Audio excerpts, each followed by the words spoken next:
Hey everybody, I'm Caleb. Welcome to the Daily Devo.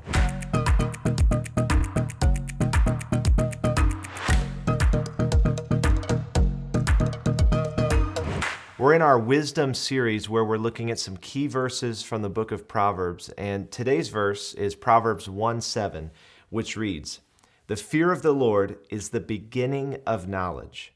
Fools despise wisdom and instruction."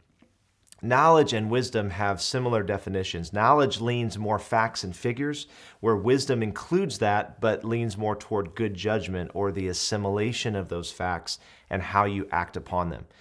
Both knowledge and wisdom include experience in the definition. In other words, someone who has a clear-headed understanding of how life works and how things interact and work together in the truest sense. Throw in some street smarts and real-world experience and add a dose of discernment and good judgment, and you have wisdom. In our verse of the day says that the fear of the Lord is the beginning or the gateway to this true wisdom.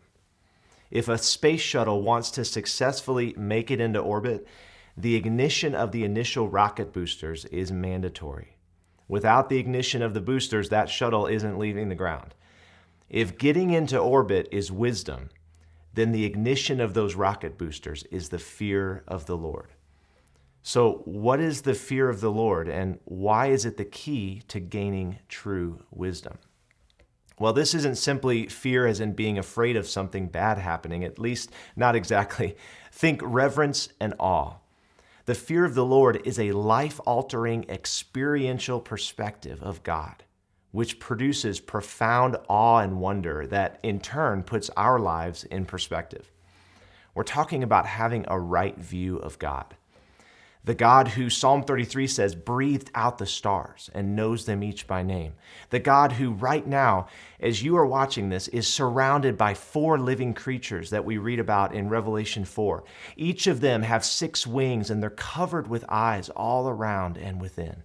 And they're flying around the throne of God, screaming out, "Holy, holy, holy is the Lord God Almighty, who was and who is to come." And if we were to have just one of those creatures, not to mention the millions of angels and the 24 elders and all the saints, if we were just to have one of those 4 living creatures hovering over our head right now, we would be completely ruined for life because they sound absolutely terrifying. Revelation 4 says these creatures are completely covered with eyes all around and within, which means they can never stop seeing God. And when they see him, they scream out, "Holy!" and cover their faces with their wings to shield them from the glory of the Lord. But then all the eyes on the backs of their wings see God, and they scream out again, "Holy!" And the scriptures say day and night and day, they're screaming out, "Holy, holy, holy," which means transcendent beauty, transcendent beauty, transcendent beauty. That is the fear of the Lord. He's the one on the throne. He's the one sustaining each beat of your heart. And incredibly, he's the one who loves you with all of his heart. David writes about the fear of the Lord in Psalm 19:9 that says, "The fear of the Lord is clean, enduring forever."